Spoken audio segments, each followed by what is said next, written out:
Is this good? I'm going to speak longer when I have something to say. But. Okay, so thank you all for coming. I'm so happy to be here. Welcome home. I love having you in Oxford. And congratulations on this beautiful book.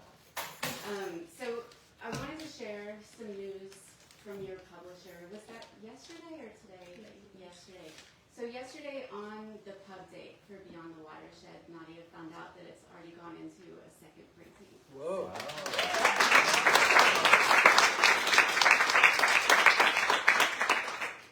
So, yeah, Nadia was my student. I first encountered Nadia's work when I was reading MFA applications. This was 8 or 9 years ago, something like that. Mm-hmm. Yeah, and she was already working then on the beginnings of what would become this book.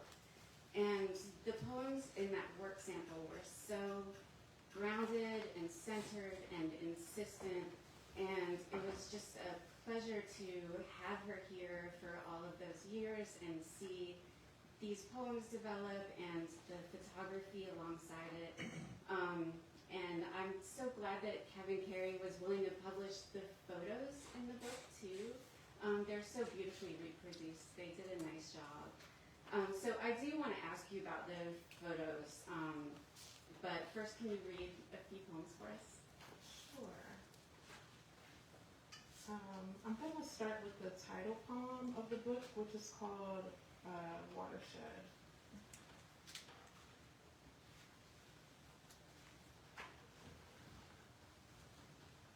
I arrive at my father's feet, a dying maple tree. He covers his eyes with mud while goats feast on my fallen hair. I hear my mother call for the Lord to send just enough rain for our lungs and her carnations to see a new season. My mother always said boys are best at taking. I once loved a boy who turned pomegranates in my yard into salt. In the mirror, I see a donkey's head without a home. Daisies dance atop her hair, and she teaches me how to wail her cover. My mother and I kneel on uncooked rice. Sweat of our hands no longer remembers its owners. Our knees become bruised. One night I see my father weep and rock like a forgotten river. How he must know what it's like to fight against disappearance. The longer I stay in the home my lover and I built on this mountain, the more I tire of circadian leaps into the field of cacti. Every year, Lake Azuye rises and forces change on the trees and birds and people of the watershed. They no longer believe the water will leave them. I spend nights running from hail and the company of vultures. I make peace with the ways my father and I look away from errors and ruin. My parents make rituals of warnings, and I follow in their footsteps anyway. My mother says I can build a new home from clouds, and I believe her.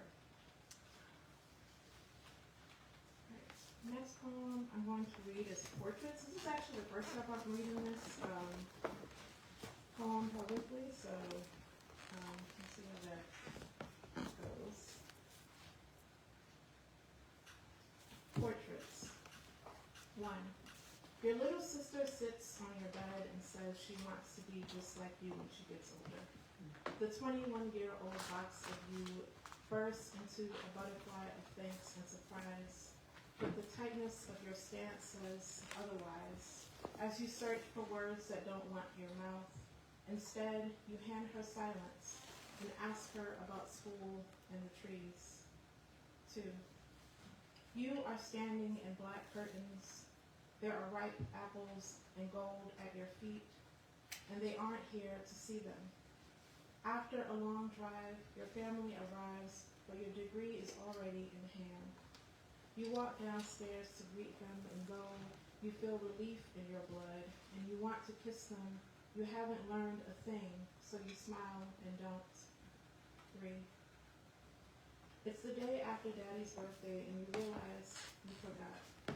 He's walking through the hallway, and you're lying in the depth of your bed, editing a poem.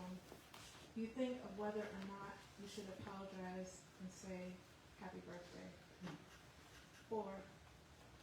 Your lover lies in the noise next to you. The side of his arm lands against yours while your eyes peel away the flowered wallpaper sticking to the windows. He places his head on your belly. You hide your smile and wonder if you should kiss him or tell him a story of devotion or rub his head, but instead you bring your hands back to the thunder of your body. I'm going to read 2 more, and what I'll say, I don't really give too much context before I read poems, but I'll say that this, the 2 poems that I'm going to read are from a series of 6 of them, and the last line of a poem becomes the first line of the one that comes after it in the series. Does that make sense? So the last line becomes the first line.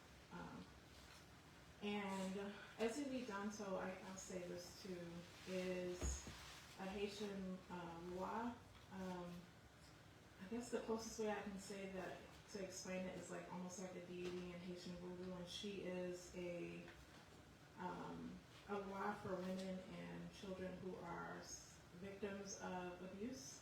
And so I found out about her when I was doing research because I wanted to know if there was anything for folks like us. And so I found her. It was like I was supposed to, I think. Prayer to Ezeli Danto, number 4. How many times have you imagined a lush field of passion vines and keys to all doors you wish to escape through? Sometimes I wonder how I got here, and then I remember there's no choice in how the wounding is served. Daddy always loved Ma the best for worst ways he knew how. Ma stayed.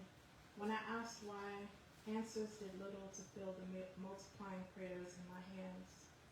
I arrive at the same cliff she dangled past selves and dreams from. I wear the same dress and choker. I use broken nails to draw a tree in the dirt, filled with goddesses who balance buckets of secrets and jewels on their heads. Never spilling, I pick up each twig, each leaf, each rock, and eat them all. In my dreams, I run across the ocean and become more woman with each wave. And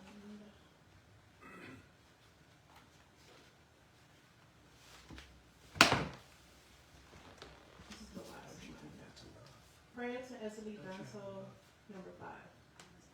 In my dreams, I run across the ocean and become more woman with each wave. Something like you. I fly bruiseless and renewed by the blue suns. Assemblies of mothers and daughters sing and laugh, bathe until we all fly hand in hand. We sweat and become our own guava horizons. Every coconut tree is a city that welcomes us. No one tries to take the moon from our teeth. In this world, we don't have to lower our heads or bend. Everywhere we go, so does the water. Our hair shimmies at the clouds and makes songs with wind. No rape, no black eye, no pockets or souls sucked dry. No one to lead us away from this home. Everything we can dream is blooming and true.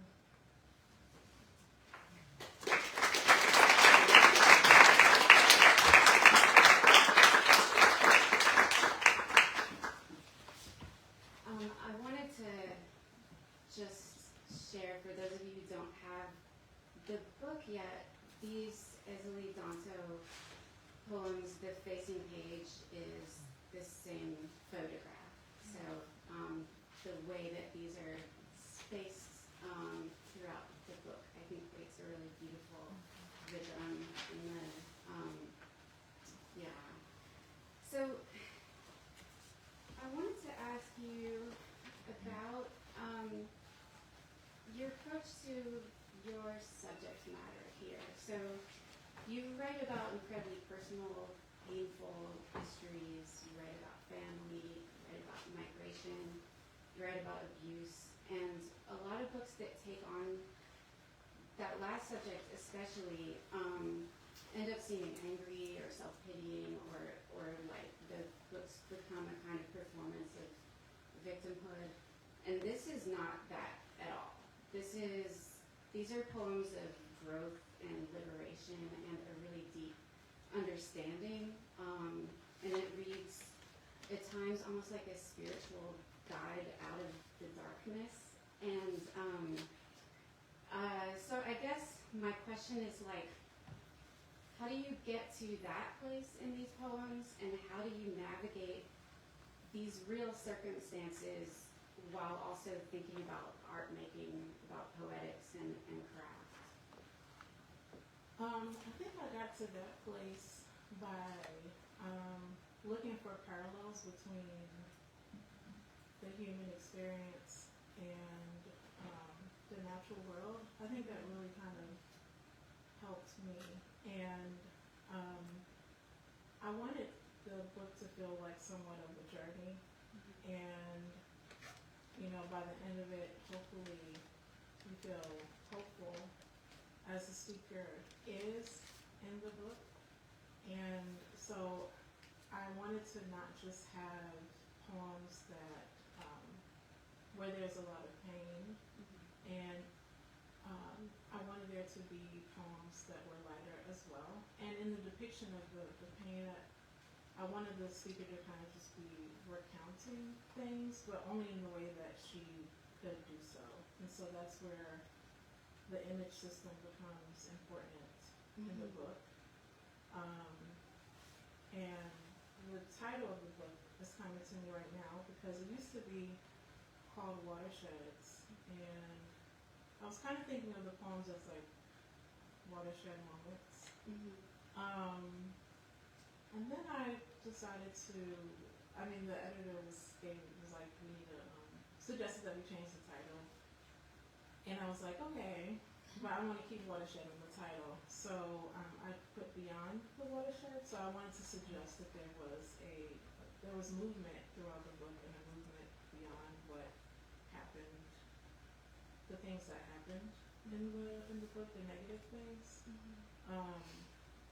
So that's my answer. Hopefully I answer your question. Yeah, thank you. So can you talk to us about the photography? The photos that are included in this book and a lot of Nadia's work are self-portraits of a kind, but they're not exactly self-portraits, and they're also paired deliberately with particular poems in the book. So what went into the making of those images, and also the way that you use them here? Yeah, I made all those images in Oxford, and I was doing an independent study with Brooke White, who's no longer at the University of Mississippi, but she was my mentor for that, and I knew I wanted to make some self-portraiture, and then I started off inside, and then went to my back patio, and she was like, why don't you go out into the woods? Because it was like I needed more room for the movement that I was doing. And I was like, oh my gosh, like people are gonna see me, like, just doing these moves. Whatever I'm gonna do, I didn't really know what I was gonna do.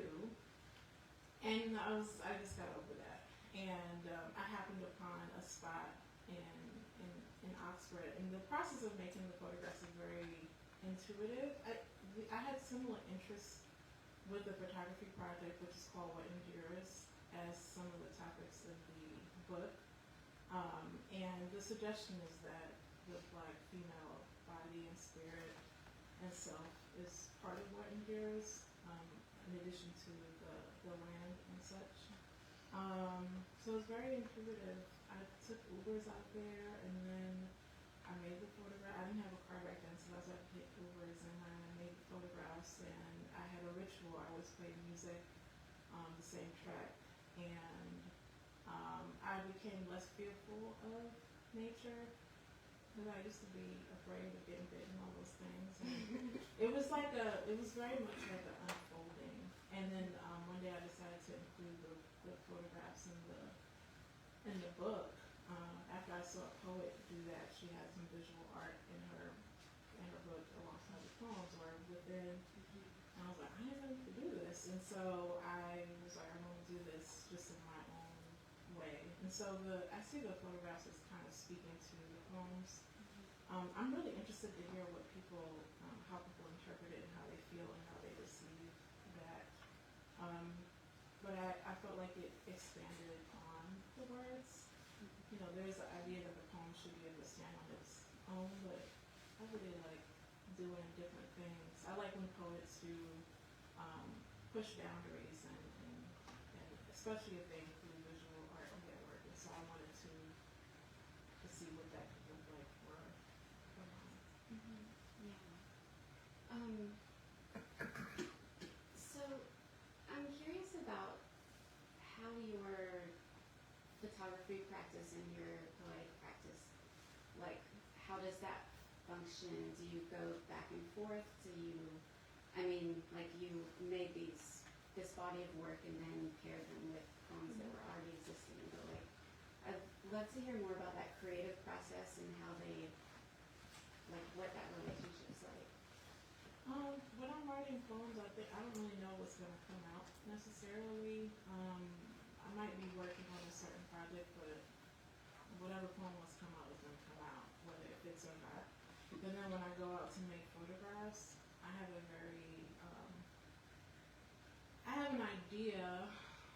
Usually, I don't know what is going to come from the photographs either, but for me, making the photographs, I'm really interested in seeing picturing Black women in photographs, and so I'm often, the representative by way of self-portraiture, but I'm trying to tell stories in a different way. I don't know that I'll ever do this again in terms of bringing photographs and poems together, maybe.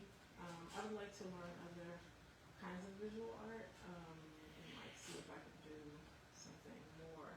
But I think it's similar in what is very intuitive, and you kind of have to be open to discovery and what spirit wants to give you.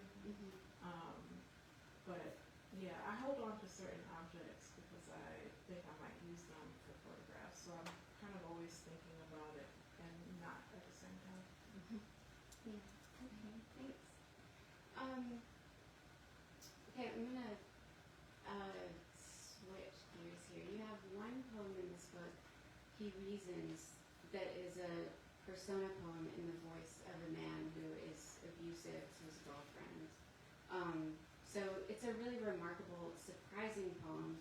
Can you talk about how that came about, why you decided to write that poem, why you decided to include it here?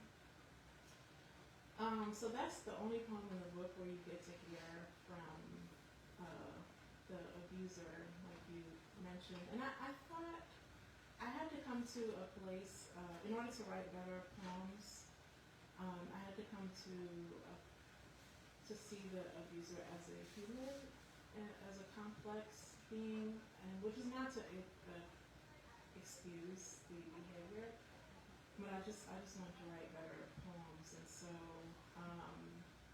I thought it would be good to have one poem in the book in that person's voice because I wanted to show the complexity of it. And there are poets like Patricia Smith and which is spelled A-I, who have persona poems, dramatic monologues that I visited in my process of writing that poem because I feel like they have a really good way of depicting the person's like accurately, and I think they allow themselves to kind of step in the person's shoes, but you're not really in the person's shoes, thankfully, right? You're kind of you're able to step out of it, but I think for me that was important to include that because I had to come to that understanding, and so I thought it felt truthful to include that in the book as part of the journey. And I like the poem. I don't think I'll ever read it out loud, but y'all can read it in the book. Yeah. Okay, thanks. Can you read something else for us? I would love to hear you read language. Oh yes. Which is one of my favorite poems in the book. Okay, It's no, I got it.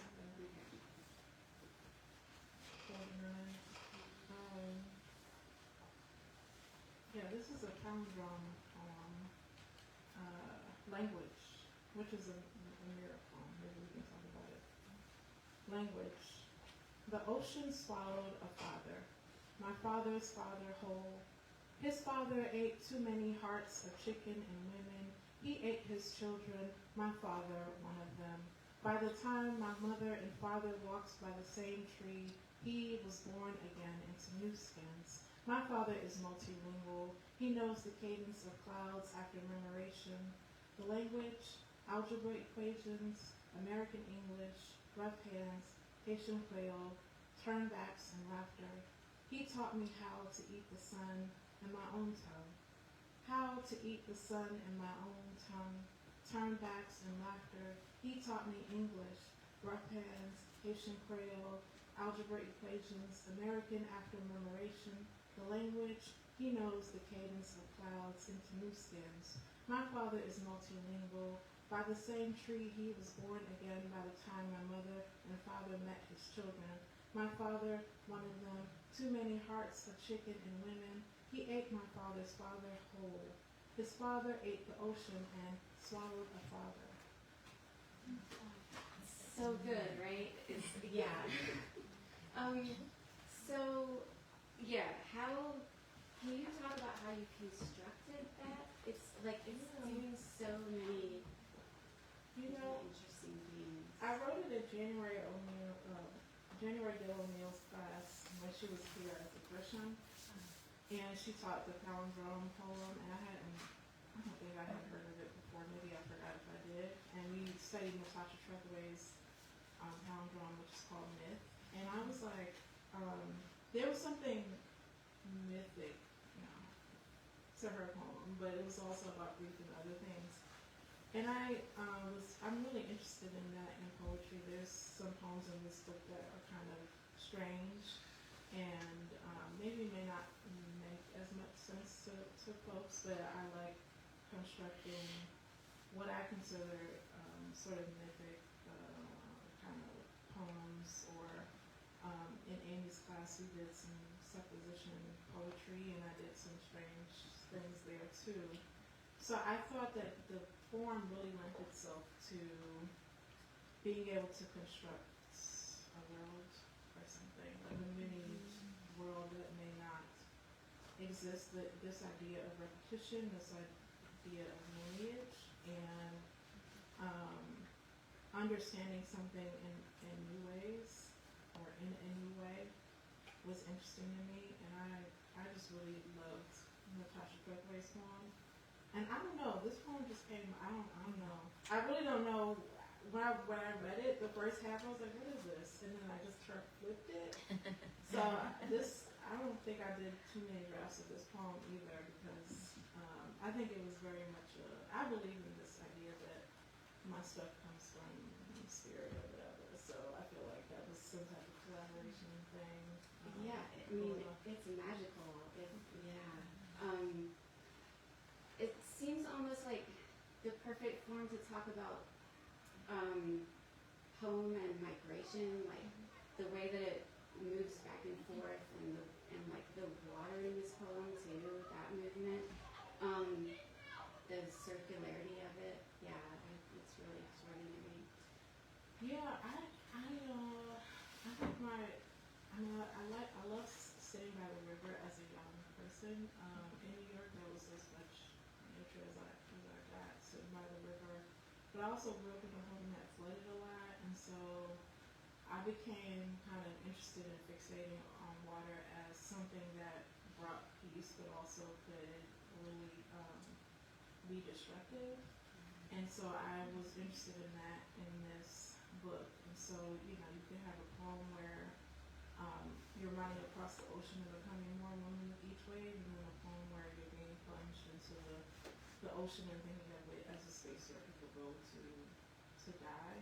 And so I think it just became a fixation for me. And then I realized that there's scholarship on how Black poets and writers use water in their work. Mm-hmm. And I had included a book. It's called Water. Is it called? I think it's called Water and African American Memory. It's by Melissa I included it on my MFA list. I read that book in its entirety. I don't always read critical books in their entirety, but that was very readable. It's very accessible. You don't have to be academic necessarily, and that really really gave me context in terms of what I was contributing to and what my work was doing. So when I was in New York writing poems, the nature stuff was there, but I wasn't thinking about it in that way. And so when I became more conscious of it, here, and I saw it as I don't know, partly the way to freedom and healing and those kind of things. Thank you. I think we have time to hear one more, and then we can take questions from the audience. Yeah.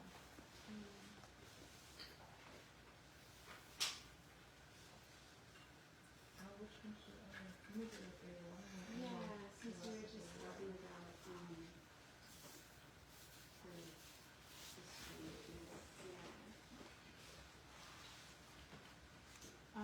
this is called A Fable and Superstition. I think I wrote this for Amy's class, I'm pretty sure. We did superstition poems and supposition poems. I love superstitions. We have a lot in my family's, my parents' culture. This is called A Fable and Superstition. Don't step over someone's outstretched legs or they won't grow. Grow like sunflowers in the field of other sunflowers. Grow like skin grows back when it bursts. Bursting balloons grow with faith in lungs. The lungs hold what we can't see. See the fledgling open its eyes and make cake a flight. Move like the clouds move with anticipation and gaze upturned eyes. Turn your gaze upward and resist scratching your arm when you are pregnant in the middle of a meal. You'll be marked forever. Blood marks a spot where he left you on your belly with dirt on your hands. Place your hands over your broken teeth. The elders always find use for helping another child or three. Thank you.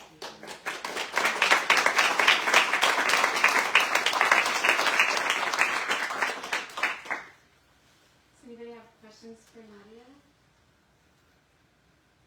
Yeah, I would love to hear about your teaching, because I haven't seen you for a while, and now you're teaching, and I'd love to hear what you're teaching and what you're learning from what you're teaching. Yeah, I'm teaching at the Mississippi School of the Arts, so it's a tiny art school for 11th and 12th graders. I have about 16 students right now, and I teach poetry, fiction, a little bit of creative nonfiction, and playwriting. And I think my students are always writing or submitting for contests or publications, and they get a lot of them, and I'm really proud of them. And I think they have helped me to become a more diligent writer, because I see them, working every day and all of that, and improving and writing about what they love and what they're interested in, and that has definitely inspired me.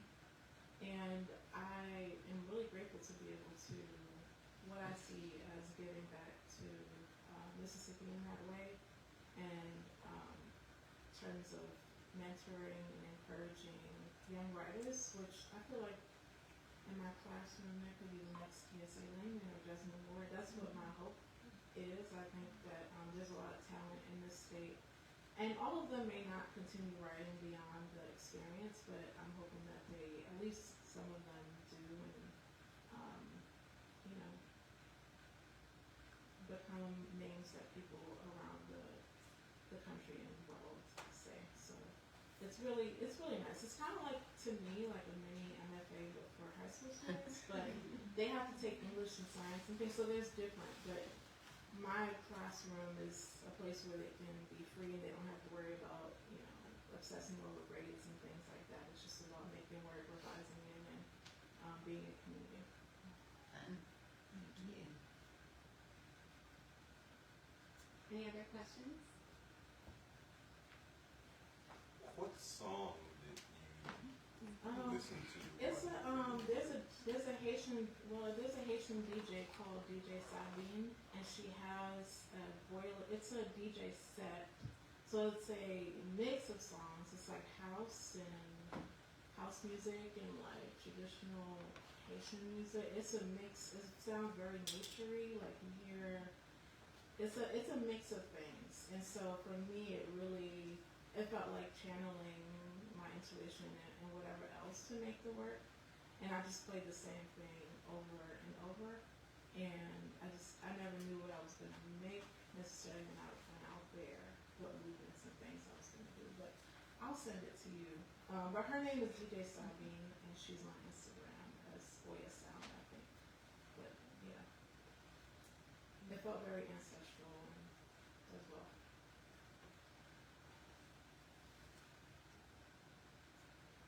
Hi Nadia. I wondered if you could, there's two parts to my question.